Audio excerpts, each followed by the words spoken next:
Number 128। हाँ,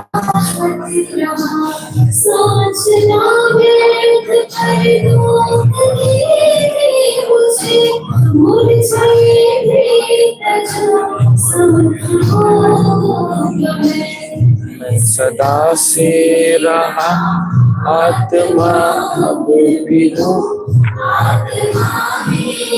पुराना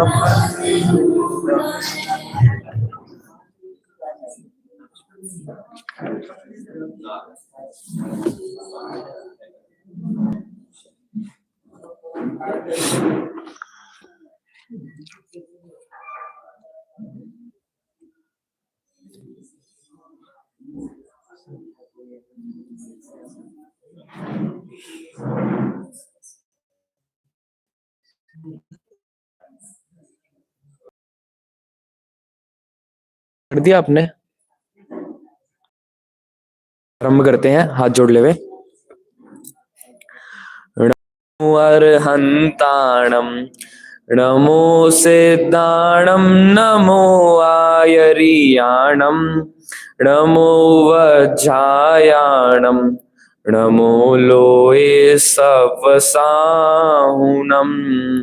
मोक्ष मार्गस्य नेतारं, भेत्तारं कर्म भूभृतां, ज्ञातारं विश्वतत्त्वानां, वन्दे तद्गुणलब्धये।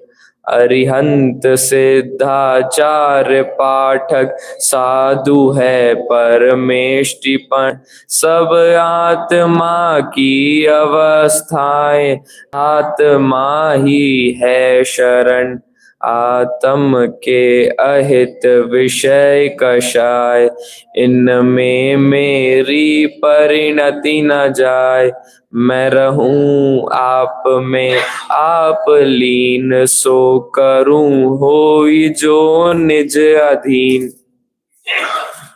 ओम नमः सिद्धेभ्यः। सभी को सादर जय जिनेन्द्र। कैसे हैं आप?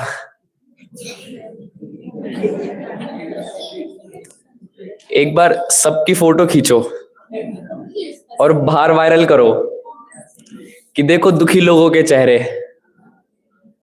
हंसते हुए दुखी लोगों के चेहरे। क्या बात है, मतलब हंसते हुए लोग भी यहाँ दुखी बैठे हैं। अच्छा, दुखी किस बात से हैं कि यहाँ बैठे हैं दोपहर में? दुखी किस बात से हैं? संसार में रहने का ही कारण, इसके कारण ही हम सब क्या है, दुखी है। अब चूंकि ये संसार है, दुख का कारण है, तो चाहिए क्या हमें? सुख चाहिए। पर जब तक संसार रहेगा तब तक सुख मिलना पॉसिबल ही है। तो सुख का उपाय क्या? किसका अभाव करना? संसार का अभाव करना, अथवा कहे संसार में भ्रमण का अभाव करना। तो अब संसार भ्रमण का अभाव करना है, सुख की विधि चाहिए। तो टोडरमल जी ने सुख की विधि का उपाय क्या बताया? सबसे पहले क्या करना? सम्यक दर्शन, फिर उसके बाद ज्ञान चारित्र पूर्वक सुख की प्राप्ति होगी। अब सम्यक दर्शन सम्यक दर्शन सम्यक दर्शन सुन तो लिया और पता भी है क्या होता है, पर प्राप्ति कैसे हो उसकी? कैसे मुझे सम्यक्त्व हो तब जाके सुख की प्राप्ति हो? तो उसके लिए भी फिर से ही हमने थोड़ा बहुत मोक्षमार्ग प्रकाशक का समय सार का उदाहरण लेते हुए देखा कि सबसे पहले क्या करो? तत्व ज्ञान करो। सबसे पहले जानो तो क्या व्यवस्था है, संसार क्या है, मोक्ष क्या है, जीव क्या है, अजीव क्या है, सारी चीज जान तो लो पहले। सबसे पहले क्या करो? जान लो, तत्व ज्ञान करो। जब तत्व ज्ञान कर लोगे उसके बाद क्या करना है तुम्हें? तत्व निर्णय करना है। जानने में क्या मेरे काम का है, क्या मेरे काम का नहीं है, क्या जानना है, क्या नहीं जानना, साथ साथ कितना जानना है, कितना नहीं जानना। जब डॉक्टर कोई दवाई लिखे तो वो ये तो बताता है कि ये लेनी है, साथ में ये भी बताता है कितनी कितनी लेनी है। ये 1 चम्मच लेनी है ये वाली, और ये 2 चम्मच लेनी है। ये सिर्फ सुबह लेनी है, और ये वाली रात सुबह शाम दोनों टाइम लेनी है। साथ साथ वो ये भी बताता है कौन सी किस चीज के साथ लेनी है। जैसे कोई तो खाली पेट होती है, और कोई खाना खाने के बाद की दवाई है। वैसे ये जो तत्व ज्ञान में भी जो हमने पढ़ा, इसमें से अब निर्णय करना है क्या चीज मेरे जानने योग्य है, क्या चीज है, क्या चीज उपादेय है, क्या चीज छोड़ने योग्य या सिर्फ जानने योग्य है। ये मेरा कहां आएगा? तत्व निर्णय में। फिर तीसरा क्या करना है? तीसरा सबसे हम सबका फेवरेट क्या करना? भेद विज्ञान। और जब भेद विज्ञान हो जाएगा उसके बाद अपने आप ही स्वयं क्या हो जाएगी? अभेद अनुभूति। अब हम क्रम से जब चल रहे थे तो शास्त्राभ्यास की महिमा, दुर्लभता, उसके बाद शरीर का क्या करना, तो पड़ोसी जैसा व्यवहार कर लो, ये सब जानते हुए हम आए हैं, बिल्कुल अच्छा फ्लो चलते हुए आए हैं। और कल हम पहुंच गए किनके पास? फिर से टोडरमल जी के पास। तो टोडरमल जी क्या लिख रहे हैं? देखो देखो प्रवचन की महिमा, देखो व्रत की महिमा, देखो पुण्य भाव की महिमा। किसकी महिमा दिखा रहे हैं टोडरमल? देखो तत्व विचार की महिमा। क्या है तत्व विचार की महिमा? इतना खतरनाक इन्होंने लिखा टोडरमल जी ने, एकदम क्रांतिकारी ये है ग्रंथ। देखो तत्व विचार की महिमा। तत्व विचार रहित देवादिक की प्रतीति करे, देव की प्रतीति, श्रद्धा, भक्ति, पूजा करे, और बहुत शास्त्रों का अभ्यास भी करे। हम तो मुमुक्षु है ना, बचपन से हमें एक ही चीज तो सिखाई है, शास्त्रों का वाचन, शास्त्रों को पढ़ना, प्रवचन सुनना, शास्त्रों का अभ्यास करे और व्रताधिक पाले। अभी अगर मैं पूछने लगूं किस किसने क्या क्या व्रत लिया है विदस लक्षण में, तो 10, 12, 15 तो सबके कॉमन होंगे ही होंगे, नीचे वाले तो बहुत ही कम होंगे। व्रताधिक करे, तपश्चरण आदि करे, अनशन मोदरे, सब चीज करे, उसको तो सम्यक्त होने का अधिकार नहीं, अधिकार ही नहीं, हक ही नहीं है। और तत्व विचार वाला इनके बिना भी किसका अधिकारी है? सम्यक्त्व का अधिकारी है। गजब। मुख्यता यहां चलाई तत्व विचार की, जो यहां से सुनने के बाद अब जो विचार विमर्श कर रहे हैं ना, उसकी महिमा है। सुनने की क्रिया की यहां बात नहीं करी, जो आपने ग्रहण किया उसका आपने कितना मैन्युफैक्चरिंग करी। जो फैक्ट्री में, दिमाग की फैक्ट्री में रॉ मटेरियल आया, कच्चा माल आया, उसका कितना आपने काम करके बढ़िया चीज निकाली, ये बताओ हमें। कितना आपने उसमें छाटा, खदान में से कोयला, काला पत्थर निकल के आया, जब वो फैक्ट्री में आया, मशीनों में गया, तब निकला सोना उसके अंदर से। और ये बात किसको पता थी? सिर्फ पारखी को। अब कोई दूर से देखे तो ऐसा लगे ये काले पत्थरों का ढेर कहां जा रहा है, पर वो तो उस मालिक को ही पता है, नहीं तो सोना जा रहा है साक्षात। जब कच्चा माल, कच्चा तत्व ज्ञान मेरे अंदर आया, उसके बाद तत्व विचार पूर्वक इसको बढ़िया करने का नाम ही सम्यक्त्व है। मुख्यता किसकी? यहां पर विचार पूर्वक कुछ भी चीज करने की। अब देखिए 2 पेज पीछे कीजिए ना प्लीज। हाँ है, किसके सन्मुख मिथ्या दृष्टि? सन्मुख यानी सामने है चेहरा। किसके सामने है? सम्यक्त के सामने है चेहरा।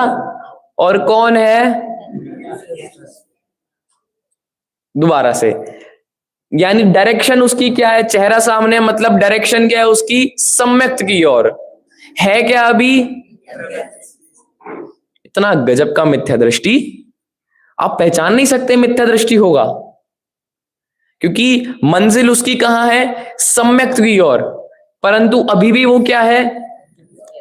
तो ऐसे जीव पर, ऐसे व्यक्तित्व पर टोडरमल जी ने कुछ लिखा, देखिए क्या लिखा। हाँ, कोई मंद कषाय आदि कारण पाकर, मंद कषाय हम सब यहां बैठे हैं, किसी को तीव्र कषाय तो है नहीं, ज्यादा गुस्सा क्रोध मान माया लोभ अभी नहीं हो रहा, तो अभी के लिए मान लेते हैं मंद कषाय आदि का कारण पाकर ज्ञान वर्ण आदि कर्मों का क्षयोपशम हुआ, यानी तत्व ज्ञान हुआ तो क्षयोपशम पूर्वक होगा। क्षयोपशम जब बढ़ेगा, जब कर्म घटेंगे, तब ज्ञान अधिक अधिक होगा, जिससे तत्व विचार करने की शक्ति हुई। अभी क्या है आपके पास, शक्ति है। जैसे ये जो हृदयांश है ना, इसके अंदर इतनी शक्ति है कि पूरा दिन भर खेल सकता है, इतनी शक्ति है इन बच्चों में कि पूरा दिन भर खेल सकते हैं।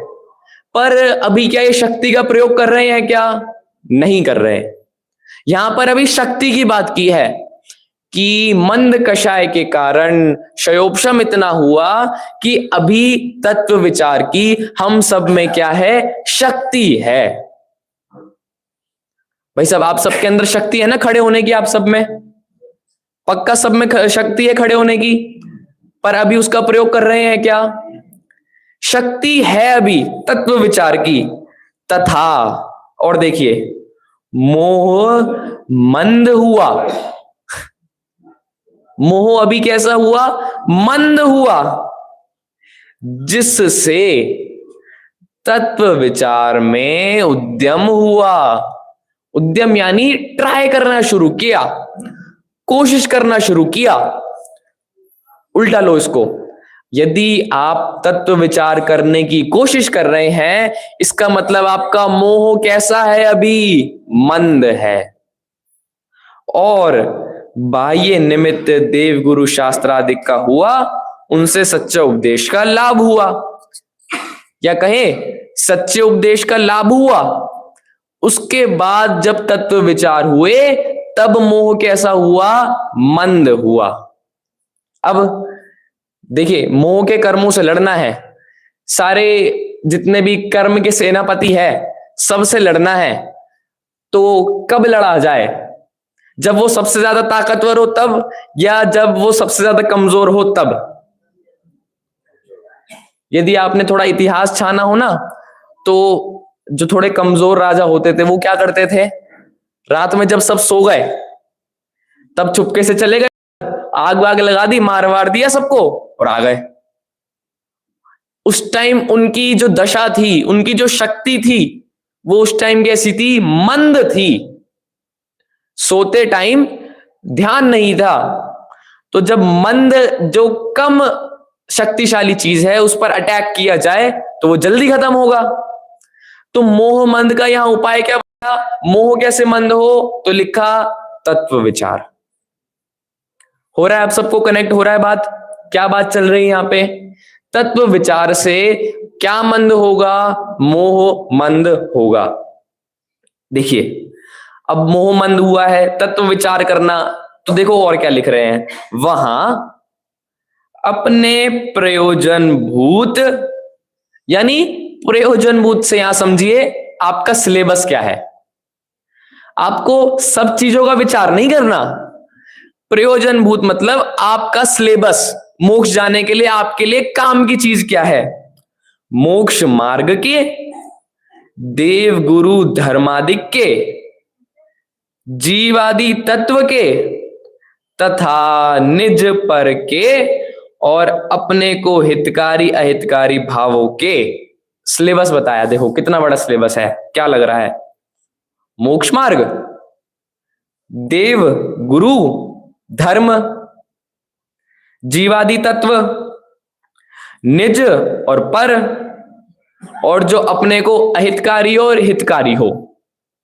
कितना बड़ा सिलेबस हो गया। कल तक तो यही बात आ रही थी, जीव अजीव को जान लो, जीव अजीव में भेद ज्ञान कर लो, जीव अजीव तत्व को ही समझ लो, तो क्या हो जाएगा, तो भी मोह मंद हो जाएगा।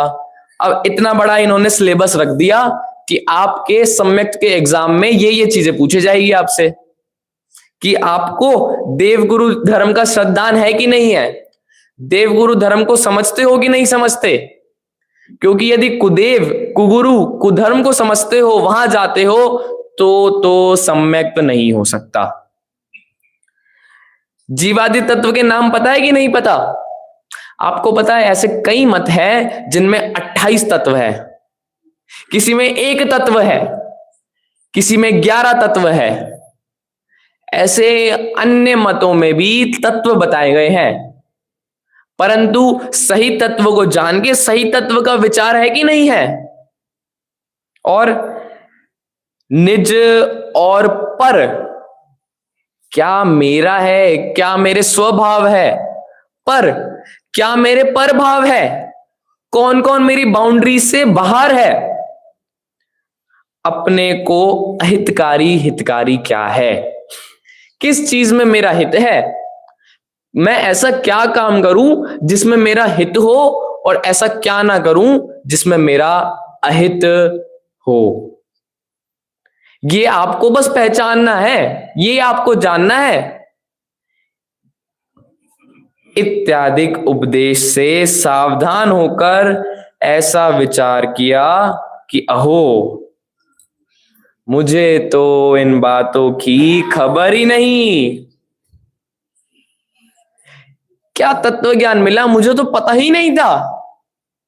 जैसे कई लोग बताते हैं, जब वो काफी लेट जुड़े ना, गुरुदेव को काफी दिनों बाद सुना हो, मतलब जीवन के 30-40 साल निकल गए, 45-50 साल निकल गए, उसके बाद गुरुदेव को सुना या समय सार मिला, तो अहो, मुझे तो पता ही नहीं था, मैं शुद्ध हूं, मैं पूर्ण हूं, मुझे तो किसी चीज की जरूरत ही नहीं थी। वैसा ख्याल आया या नहीं आया? या सिर्फ पहली बार सुना और अब तो डेली सुन रहे हैं, तो ऐसा लगता है ये तो दिनचर्या ही हो गई, इसमें क्या नया था, कुछ नई बात तो बताओ, तब जाके तो मैं अहो आहा हा करूं। क्या वैसा स्वाद जो पहली बार चखने पर आया था वो दोबारा आया कि नहीं आया?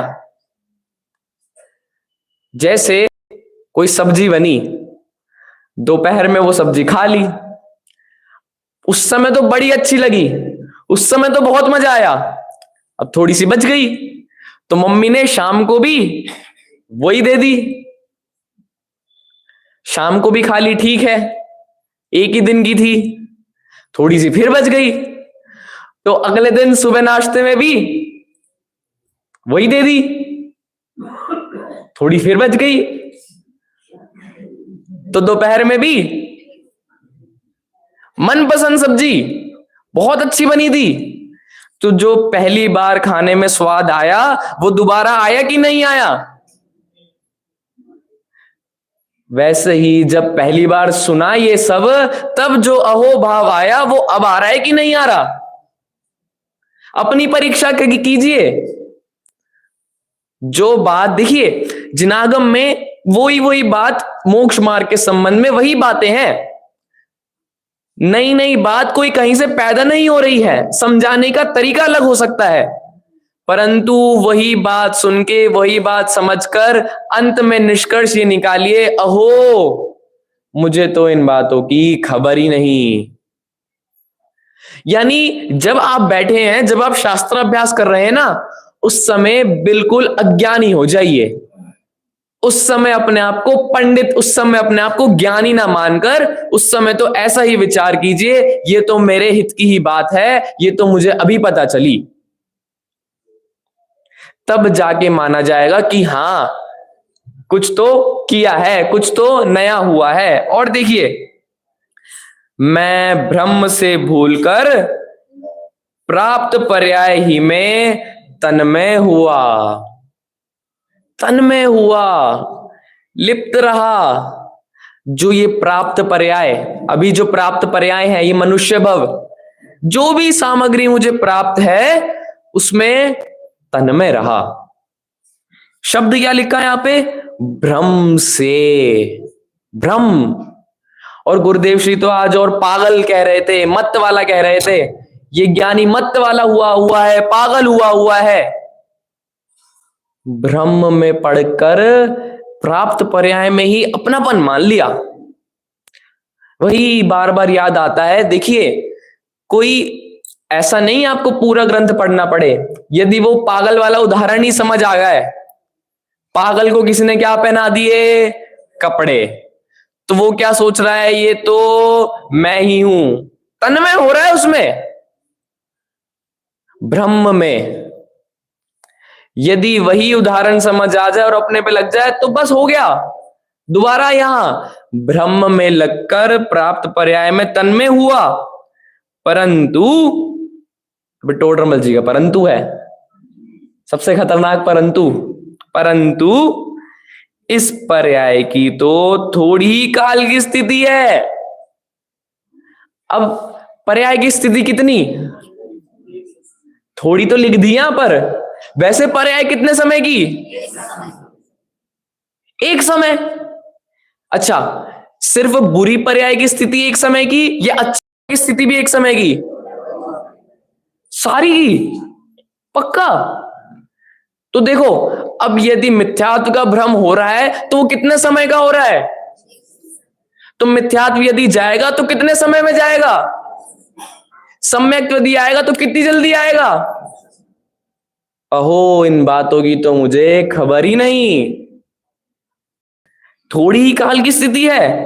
तथा यहां मुझे सर्व निमित्त मिले हैं। यहां दोबारा इधर, यहां मुझे सर्व निमित्त मिले हैं। निमित्त मिले हैं तो क्या करो? इसलिए मुझे इन बातों को बराबर समझना चाहिए। अब यदि बराबर सही सच्चे निमित्त मिल गए तो किन बातों को समझना चाहिए? तो सिलेबस देख लो ऊपर, ठीक है। बच्चे को एग्जाम देना है ये वाला, तो मम्मी पापा को नहीं आ रहा था, उन्होंने कोचिंग में डाल दिया। यहां बेटा तुम्हें अच्छे निमित्त मिले हैं, तो इसलिए अब अपने सिलेबस को अच्छे से पढ़ लेना, समझ लेना। और क्यों करना? क्योंकि बेटा पढ़ेगा तो डॉक्टर बन जाएगा, हमें कमा के लाएगा कुछ, हमारा भी भला होगा। क्योंकि इनमें तो मेरा ही प्रयोजन भाषित होता है, किसी और का फायदा नहीं है। बेटा तुम पढ़ लोगे तो तुम्हारी लाइफ सुधर जाएगी। यदि आप सम्यक्त्व कर लेंगे तो मेरा क्या होगा? जो भी आपका प्रयोजन है वही भाषित होगा, जो करेगा उसी का ही फायदा होगा। इतना स्वार्थी जैन धर्म है। यदि मैं सोचूं थोड़ा सा भर के अपने परम मित्र के लिए ले जाऊं, थोड़ा सा एक पर्याय, सिर्फ एक पर्याय सम्यक की, एक कितने समय की पर्याय? एक समय वाली अपने मित्र को दे दूं लाकर, तो भी ये व्यवस्था यदि करना है, निमित्त मिल गए तो किसको करना पड़ेगा? स्वयं को ही करना पड़ेगा। ऐसा विचार कर, इतनी बातों का विचार कर, जो उपदेश सुना उसको निर्धार करने का उद्यम करो। जितना भी सुन लिया, जितना भी समझ लिया, अब उद्यम करो निर्धार करने का, प्रैक्टिकल करने का। अब आपने सब समझ लिया। एक बार सबसे पहले यदि बिजनेस स्टार्ट करना है तो 6 महीने किसी के लग जाओ, पहले वो लाइन समझ लो है क्या, ज्ञान ले लो पहले। फिर उसके बाद क्या उपदेश देंगे आप? उसके बाद फील्ड में उतरो, जाओ मार्केटिंग करो, साल 2 साल 1.5 साल अपने कस्टमर्स लेके आओ, निर्धार करो अब इसको। और आगे लिखेंगे परीक्षा करो। अगली ही लाइन है, वहां सबसे खतरनाक लाइन है ये भी, वहां उद्देश्य, लक्षण निर्देश और परीक्षा। परीक्षा क्या होता है? स्कूल में परीक्षा होती है तो साल भर पढ़ा, उसका अब पेपर। क्या पढ़ा साल भर, पता तो चले। कितने मार्क्स ला रहे हो 100 में से? 100 में से कितनी परसेंटेज लेके आ रहे हो? तो 100 में से अब परीक्षा दो। पहले उद्देश्य, लक्षण निर्देश, फिर उसके बाद एग्जाम दो। एग्जाम द्वारा उनका निर्धार होता है। इसलिए पहले तो उनके नाम सीखे। ज्ञान की बात आ गई फिर से। सबसे पहले जितनी भी ऊपर चीजें थी सिलेबस, उन सबका नाम देखा। ये क्या हो गया? 100 उद्देश्य। फिर उनके लक्षण जाने। कल लक्षण की बहुत अच्छे से बात आ गई थी। जीव का क्या लक्षण, अजीव का क्या लक्षण, 2 जुड़वा के उदाहरण से हमने देखा था। लक्षण जानो। फिर ऐसा संभवित है कि नहीं कि ये जो आप मान रहे हो ये हो भी सकता है या नहीं? कि मैंने कह दिया आज तो सूरज को मैंने हाथ से पकड़ के ऊपर उगा दिया, नाम सही है, लक्षण भी सूरज उगता हुआ दिख रहा है। परीक्षा करो, क्या ये जो व्यक्ति बोल रहा है ये बात संभव है या नहीं है? जो ये तत्व निर्णय, तत्व ज्ञान जिसने मुझे दिया, ये जो व्यक्ति कह रहा है ये संभव हो सकती है कि नहीं हो सकती? यानी परीक्षा किसकी ले अब हम? चलिए आपसे प्रश्न है, 2 वे बात। आपको तत्व ज्ञान का उपदेश सबसे पहले किसने दिया? माता पिता, या कहे शास्त्र पढ़ा, और बहुत लोग कहेंगे गुरुदेव श्री। अब बताइए आप में से कितनों को कितना गुस्सा आएगा यदि मैं कह दूं पहले परीक्षा तो ले लेते गुरुदेव श्री की, पहले परीक्षा तो कर लेते माता पिता जो कह रहे हैं सही भी कह रहे हैं कि नहीं कह रहे, तो कैसा लगे? ये जो समंत भद्राचार्य हुए हैं ना, इन्होंने क्या लिखा है? किसकी परीक्षा लिखी है? आप्त परीक्षा। आप्त यानी भगवान, सच्चे देव, सच्चे देव की परीक्षा। देवागमन भोयान चामरादि विभूतया माया विश्वपि दृश्यन्ते न तस्वमसिनो महान। देवों का आगमन, नभ में चलना, मायावी होना, लक्ष्मी से विभूषित होना, उपदेश का देना, तत्वों का कहना, ये सब तो अन्य लोगों में भी पाया जाता है, तुम कोई खास नहीं हो। परीक्षा की है ऐसे बिल्कुल जो प्रैक्टिकल हेतु है ना, जो लॉजिक वाले हेतु है वो देकर, तीर्थ के करने वाले और चवर आदि से विभूषित, ये तो और लोग भी देखे जाते हैं। और फिर कहा कि तुम्हारा शरीर निरोगी है, कोई घात नहीं कर सकता, ये नहीं हो सकता शरीर में। तो फिर कहा ये तो देवों में भी है।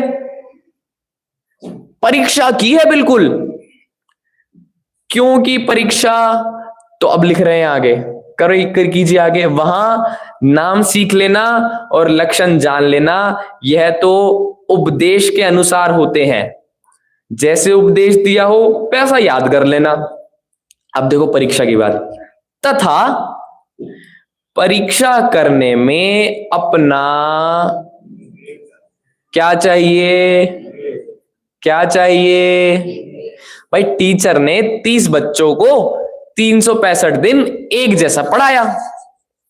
आत्मन, टीचर आई क्लास में, 30 बच्चे थे, 30 के 30 बच्चों को बिल्कुल सेम पढ़ाया, एक ही टाइम पे, सभी को एक ही ब्लैक बोर्ड पर लिखकर कहती थी, सभी को सेम पढ़ाती थी।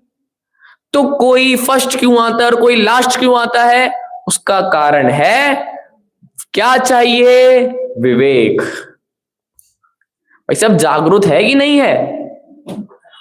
जगे हो कि नहीं जगे हो? उपस्थिति दे रहे हो कि नहीं दे रहे?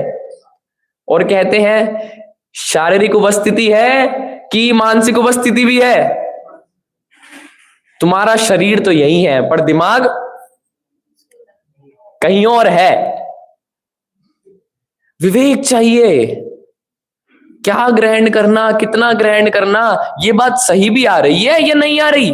मुझे बहुत अच्छा लगा, अभी 2-3 दिन पहले वो कोई सा धर्म था, उसमें दगा की जगह दाग मेरे कहने पे आ गया था, और आरसी की जगह अंगारसी ऐसा कहने में आ गया था। तो भाई साहब इतना अच्छा लगा, 4-5 लोगों ने आके कहा कि आपने दगा की जगह दाग कह दिया था। इसका मतलब ये है आप लोग विवेक से सुन रहे हैं कि हाँ मैं कुछ गलत कह दूं या कोई कुछ गलत कह दे तो हाँ आप लोग सुधार देंगे। बहुत खुशी हुई थी। क्या चाहिए? विवेक चाहिए।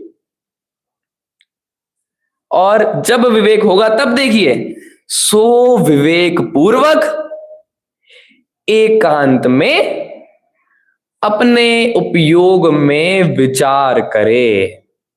ये नहीं करते, बस हम अकेले एकांत में जाकर अपना ज्ञानोपयोग चलाकर उसमें विचार करे। जैसा उपदेश दिया वैसा ही है या अन्यथा है? खो गया क्या? हाँ नहीं, थोड़ा सा पीछे। हाँ हाँ हाँ हाँ हाँ ठीक है। जैसा उपदेश दिया वैसा ही है या अन्यथा है? कि जो आप बात कह रहे हो ये बात मैं डायरेक्ट ले लूं कि सही है बिल्कुल, या कुछ और कहना चाह रहे हो, अर्थ का अनर्थ ना हो जाए। देखिए, एक मैं आपको 3 शब्द कहता हूं, 4। रुको, मत, जाने दो। क्या अर्थ है इसका? रोको, मत, जाने दो।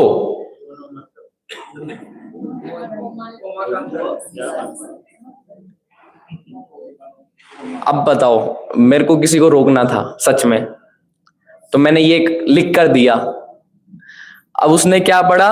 रोको मत, जाने दो। और अब किसी को सच में नहीं रोकना था, उसको ये लिख कर दिया, तो उसने क्या पढ़ा? रुको मत, जाने दो। अब इसमें क्या चाहिए? किस चीज की जरूरत है इसमें? कॉमा तो है। कॉमा क्यों, कैसे लगेगा कॉमा? विवेक द्वारा। नहीं, कॉमा भी ठीक कहा, किसकी जरूरत है? कॉमा की जरूरत है, पर कॉमा कैसे लगाए? विवेक द्वारा ही तो लगेगा। जागरूक हो कि नहीं हो, जो आपने बात कही वो ऐसे ही ग्रहण करनी या अन्यथा लेनी। एक बार रात में 2 बजे मैं मूवी देख कर आया और मम्मी बैठी थी गेट खोलने, और जैसे ही मैं अंदर घुसा मम्मी ने कहा इतनी जल्दी क्यों आ गए, और देखा था? तो मैं दोबारा चला गया। क्या करें, यही तो कहा था। अब मम्मी की बात ना मानूं, जैसा उन्होंने कहा वैसा किया, एक और देखा इतनी जल्दी क्यों आ गए। वहां क्या लगेगा मेरा? विवेक लगाना है कि इसमें क्या अर्थ है, जो बात कही गई है उसको कैसे ग्रहण करना। वहां अनुमान आदि प्रमाण से बराबर समझे। यही अनुमान प्रमाण, इस विषय में ना घुसे अभी हम, अनुमान प्रमाण ये सब क्या होता है, परंतु इतना समझे तर्क युक्ति लगाओ। अथवा उपदेश तो ऐसा है और ऐसा ना माने तो ऐसा होगा। क्या लिखा है ये? उपदेश तो ऐसा है और ऐसा ना माने तो ऐसा होगा। भाई उपदेश तो धर्म करने का है, और यदि धर्म ना माने तो पाप होगा। ये सब समझो। सो इनमें प्रबल युक्ति कौन है और निर्बल युक्ति कौन है? जैसे देखना ध्यान से, मैंने कहा कल से पुरुष वर्ग इधर बैठेंगे और महिला वर्ग इधर बैठेगी, और फिर उल्लास जी ने आकर कहा पुरुष वर्ग इधर बैठेंगे और महिला वर्ग उधर ही बैठेगी। तो प्रबल की सुनी जाएगी या निर्बल की सुनी जाएगी? प्रबल की, जिसमें ज्यादा ताकत है। जिस युक्ति में ज्यादा प्रबल हो, ज्यादा दम दिखता हो, उसको मान लेना और अन्यथा युक्ति को स्वीकार मत करना।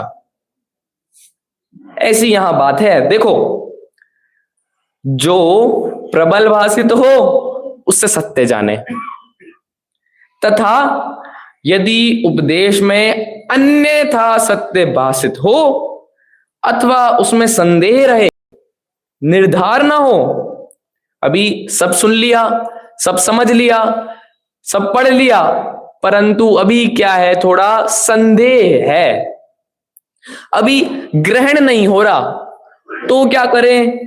तो विशेषज्ञ हो उनसे पूछे और वे उत्तर दे उसका।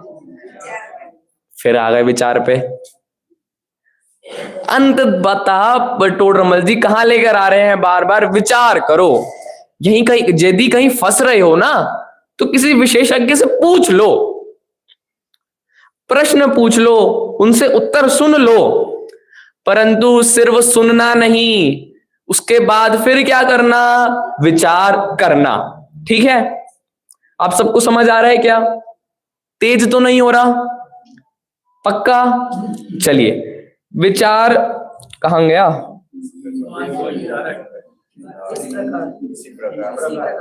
हाँ, इसी प्रकार जब तक निर्धार ना हो तब तक प्रश्न उत्तर करे। करते हैं काफी लोग। बहुत खुशी होती है जब प्रवचन के बाद कोई ना कोई पकड़ ले और बोले पंडित जी एक प्रश्न है छोटा सा। और वो छोटा सा तो नहीं होता, पर सुन के अच्छा लगता है कि कहीं ना कहीं हमारे विचार चल रहे हैं, हमें कहीं ना कहीं संदेह है कि ये बात ऐसी क्यों है, ऐसी क्यों नहीं। अथवा समान बुद्धि के धारक हो, उनसे अपना विचार जैसे हुआ हो वैसा कहे। ये अब आ गई तत्व चर्चा वाली बात पर। जो समान बुद्धि वाले हैं उनसे अपना मत रखे कि जो गुरुदेव ने ये बात कही, इससे मैं यहां तक पहुंचा हूं, मैंने विचार किया तो मैं इस कंक्लूजन पे आया, और प्रश्न उत्तर द्वारा परस्पर चर्चा करे। दादा के मुंह से ही सुनते हैं कि सोनगढ़ की पहचान क्या थी। जहां पर रिक्शे वाले भी तत्व चर्चा कर रहे हो, समझ लेना वो सोनगढ़ नगरी है। तत्व चर्चा की ही बात है भाई सब सारी। तथा जो प्रश्न उत्तर में निरूपण हुआ हो उसका एकांत में विचार करें। अब क्या है, चर्चा भी बहुत खतरनाक चीज है। यदि दो पुरुष लोग आपस में बात कर रहे हो कहीं दूर खड़े होकर, और यहां मैं सोच रहा हूं, देख रहा हूं कि क्या बात कर रहे होंगे, तो क्या ही बात करेंगे बिजनेस की। आज इतना घाटा हो गया, इतना मुनाफा हो गया, बच्चे इतना कमा रहे हैं, ये कर रहे हैं, वो कर रहे हैं। अब यदि दूर से दो स्त्रियों को देखे कि क्या बात कर रही होगी, अब हंसी रहे हैं खुद ही तो समझ ही गए।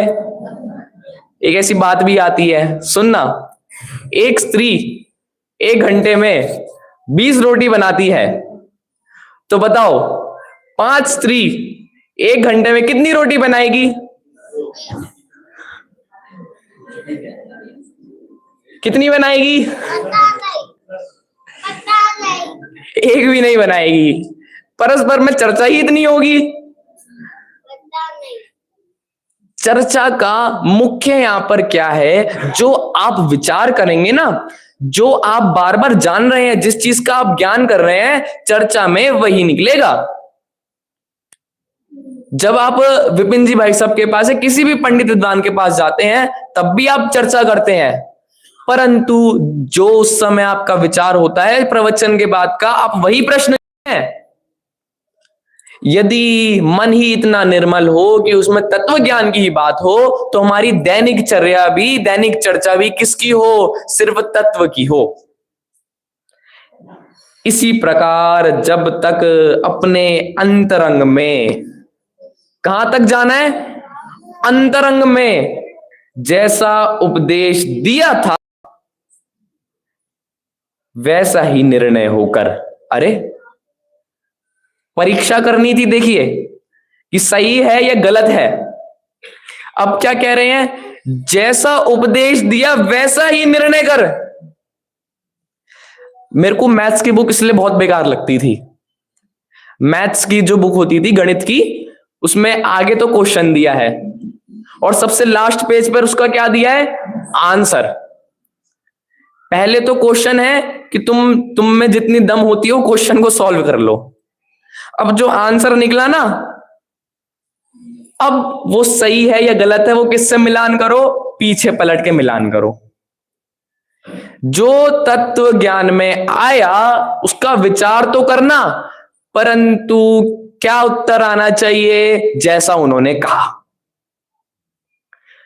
जितनी दम हो उतना वो प्रॉब्लम सॉल्व करो, उतना वो प्रश्न का उत्तर दो, पर आंसर क्या आना चाहिए, बिल्कुल सेम टू सेम, जैसा पीछे है वैसा ही आना चाहिए। भाव भाषित ना हो तब तक इसी प्रकार उद्यम करे। यानी ये जो जितनी भी बात है ना, ये इस चीज के लिए है, विचार करके उत्तर निष्कर्ष कहां तक आना है, वापस निष्कर्ष घूम के अंतरंग में ही आना चाहिए। परीक्षा करने का ये अर्थ नहीं है आप इनकी गलत सिद्धि करें, आप इनको गलत साबित करें। जैसे किसी ने पूछा था, ध्यान नहीं किसी ने, उनके छोटे से बच्चे को 5 स्थावर के नाम याद कराने थे, जल काय, अग्नि काय, इन सब में क्या है, एक एक इंद्रिय जीव है। तो उनके बेटे, उनके पौत्र ने कहा प्रूफ करो, आग में जीव है, प्रूफ करो। अब जल का तो हमने प्रूफ कर दिया, वायु का भी हो ही जाता है प्रूफ, पेड़ को तो सब मानते हैं, पृथ्वी भी ठीक है, जीव होते हैं, अग्नि को कैसे प्रूफ करें। परीक्षा पूर्वक उसने प्रश्न किया। अब इस परीक्षा का बताओ उत्तर क्या हो, क्योंकि प्रूफ तो हो नहीं रहा, ये कैसे प्रूफ किया जाए कि केवल ज्ञान गम्य है। जब केवल ज्ञान गम्य बात है तो उसको ग्रहण कैसे करे कि पीछे से मिला लो, पीछे क्या लिखा है। तुमसे यदि प्रश्न सॉल्व नहीं हो रहा ना, तो पीछे देखो पहले आंसर क्या है। पीछे क्या कहा कि अग्निकाय जीव एक इंद्रिय है, तो बस अग्निकाय जीव एक इंद्रिय है। तुम्हारे स्टेप में ही, हमारे स्टेप में ही कई गलती हो रही है, आंसर तो पीछे वाला ही सही है।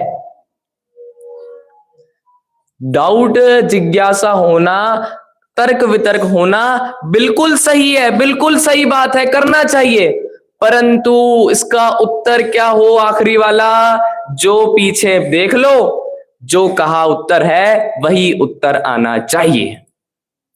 जो भी द्वादशांग में बात है बस वही प्रयोजनभूत बात जो किसी ना किसी के निमित्त से हम सुनते हैं, उनकी परीक्षा करना, विवेक पूर्वक जानना, विवेक पूर्वक सुनना, पर आंसर कैसा हो, जो केवली ने कहा वो ही सत्य है। इसलिए जो सिलेबस से पहले था, देव गुरु धर्म, सबसे ऊपर उन्होंने रखा देव को। जो सच्चे देव है उनकी कही बात मान लेना, जैसे वो कहे वैसे ही मान लेना, क्योंकि कुछ बातें हम प्रत्यक्ष सिद्ध नहीं कर सकते कि मेरु पर्वत है, कैसे सिद्ध करे बताओ। मेरा तो ये मानना है भाई साहब, 100-200 सालों में सिद्ध हो जाएगा। जब चांद तक पहुंच गए तो ये मेरू कितना दूर होगा, कोई ना कोई ऐसा रॉकेट बन ही जाएगा।